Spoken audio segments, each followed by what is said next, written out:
Hi class! So my name is Sky McConnell, and the topic that I've chosen to talk with you all today is a career in school psychology. The typical title that someone holds in school psychologist is that in itself, school psychologist. However, some states only recognize doctorate level school psychologists to hold that title. In that case, for other titles, for graduate and special level degrees are called school psychological service providers or specialists. Because of the assortment of counseling that may be involved in the job, some school psychologists may also take on titles such as school counselor or school therapist.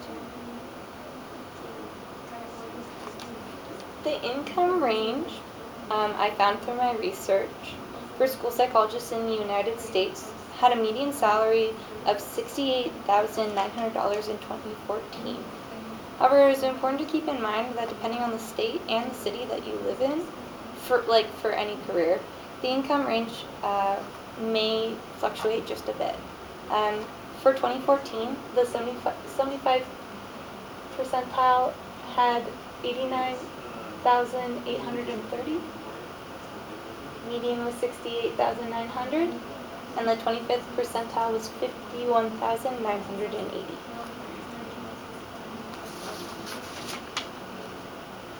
The training and education involved, according to the National Association of School Psychologists, the majority of states require the completion of a 60 graduate semester credit specialist level program in school psychology, including a 1,200-hour internship. Many programs also offer a doctorate in school psychology, which generally requires 5 to 7 years of graduate work, including a 1,500-hour and completion of dissertation. The lowest level of education necessary to work within this field is a specialist level program, which is considered to be a graduate degree. And this level was determined by the National Association of School Psychologists. The desirable level of education depends on what state you want to work in, as well as the jobs that you want to be able to do within this career. Some states only recognize people who have doctorate level degrees to be school psychologists. And in that case, a specialist level degree would be considered a school psychological service provider or specialist. Both levels of education tend to involve the same jobs. However, with a doctorate degree, people have the ability to work as a faculty member or be a researcher as well. The type of training that's involved in order to be a school psychologist really is involved in the degree that you choose to do. So the training that's involved for a specialist level degree is 1,200 hours worth of internship and work, as well as if you choose the doctorate level program, it's 1,500 hours of internship. Some certification that is required in order to be a school psychologist is the 60 graduate semester credit specialist level program and the 1,200-hour internship at the lowest level. You may also be working in the doctorate level program. You need to be licensed by the state, so whichever state you choose to, you have to go through an exam, pass, and then you have your licensing. And two certifications that add to your degree and can help with your job is the Nationally Certified School Psychologist, the NCSP.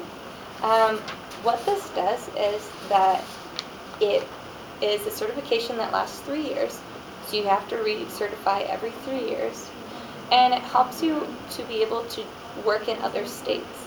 So when you have your state license, you can only work within that one state, but with this certification, you can jump around from different states, so that gives you flexibility to work in different areas for your career.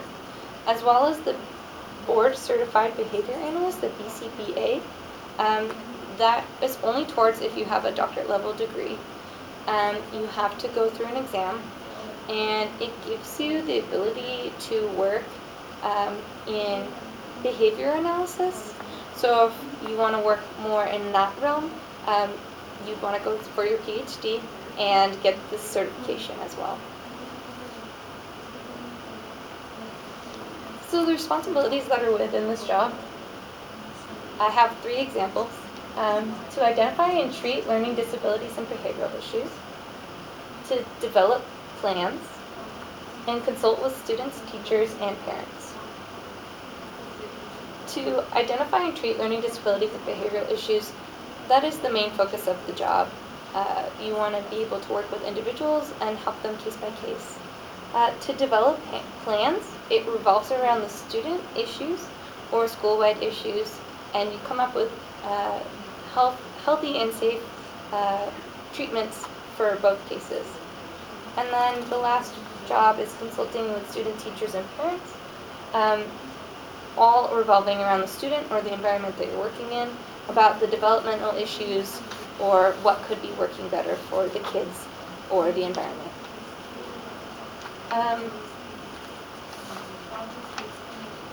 The reason that I would like to be working in this career based on these tasks is because I feel like I'd be able to do the best work that I could do for these kids.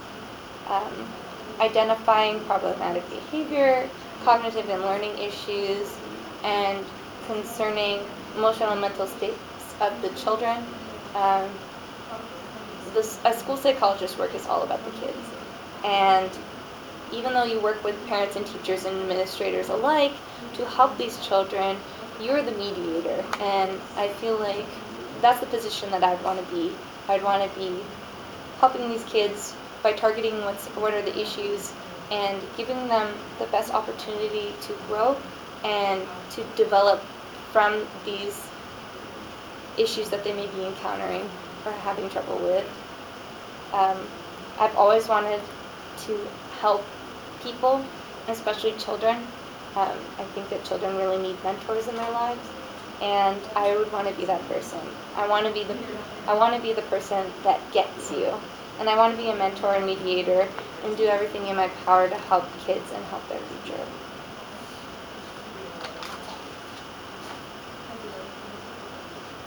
Similar careers to a school psychologist is a school counselor, a school therapist, and a clinical psychologist. A school psychologist does jobs that are similar to these three, but these are totally different fields. So if school psychology isn't what you want to go for, look into these areas because they work with children and people the same way. They just have different tasks that they do and different levels of certification. And there are opportunities for advancement in a school psychologist career. It just depends on which degree you have. So if you start off with a specialist level degree, you can work as a practitioner and administrator. To move up, you'd have to get your PhD, and that is one way to advance what jobs you have the ability to do. In that case, you'd be able to practice as a practitioner, administrator, a faculty member, or a researcher, depending on the school.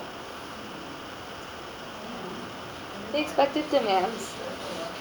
After speaking with one of my professors who has a PhD in school psychology, these were three things that he mentioned that have been demands in the job.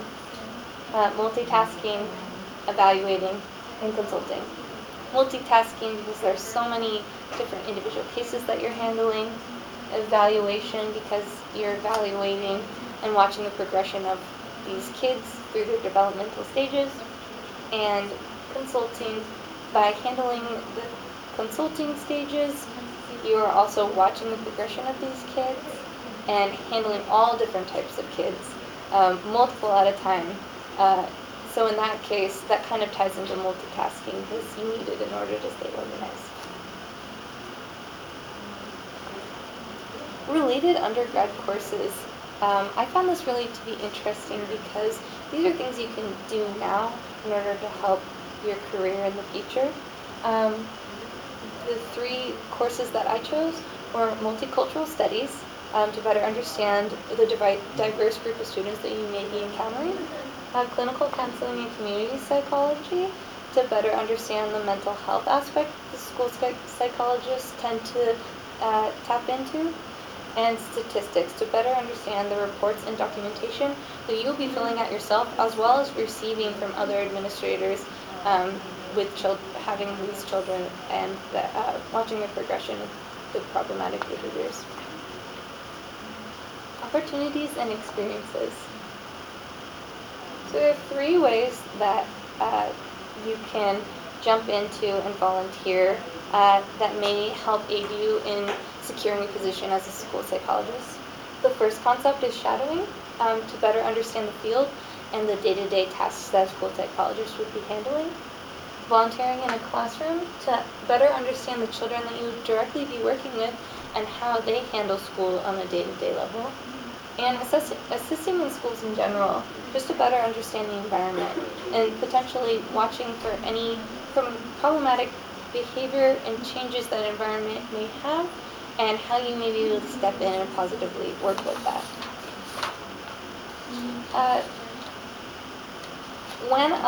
When you should be looking for these opportunities is earlier the better.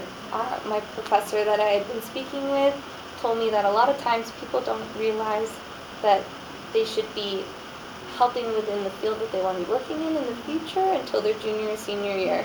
So if you can step in and find opportunities before then, or even now, go do it, because the more experience that you have, the more likely it will be that you will get a position that you really want within the field when you get to that point. The best way to do that is to get in contact with a direct school personnel. You just find the schools that you want to be working within, email the school personnel or call the school itself and make an appointment, and talk to them directly in order to see if they have opportunities like this for you. Additional experiences that could help the individual and the results that you may get from volunteering is just help you better understand exactly what you would like to do within the field and where you would like to work. By working in certain environments, like volunteering in a classroom or shadowing a school psychologist, you may find a certain style of working with students or environments that works best for you. It may direct you as to where you would like to work, either in schools or working in school districts, because schools you get to work with one school at a time in individual cases. With school districts, you can jump around to different schools, help when you're needed, and especially particularly for crisis cases like suicides within schools or shootings. Some skills that would be required from a person in the position that is a step from the formal education that you receive in order to get this degree. I learned a couple things from my professor that I've been speaking with, and these were from his own experience. He thinks that schooling in itself does prepare students interested in school psychology to understand the big and idealistic picture of how we want to make changes within the school. However, skills that are needed to be in this field that are not learned in school are perspective, flexibility, and multitasking. Perspective, to better understand the teachers, faculty, and other school administrators, to see where they may be coming from in their own personal experience. Flexibility with taking baby steps towards the idealistic goals for students in schools, because every individual case is different, and depending on how long a school or a child may have been acting in a certain way, may be stubborn to make big changes all at once. And multitasking, because the job involves a lot of paperwork and consulting multiple students at a time, all at different levels within their progress. After joining the field, there are a few things that you may start realizing. One may be how patient you are with children, and if you need to grow in that at all. How stressful it is to hear the emotional state of children, especially when child abuse or thoughts of suicide are mentioned, and how passionate you are about the career. I feel like once you're in the field, you're going to start realizing how involved you are, how much you like or dislike the job that you're in. And someone who's in school psychology affects the community because it helps build the community. A school psychologist helps affect the community because they work directly with the children in that community. School psychologists work hand in hand with the community with the help of parents, public figures, government officials, and administrators, and without them, they would not be able to receive the funding in order to help these kids directly. So school psychologists can make the most positive effect on the community only with the help of the community itself. School psychologists need the support of the community, value the opinion of the community, and receive funding from the community.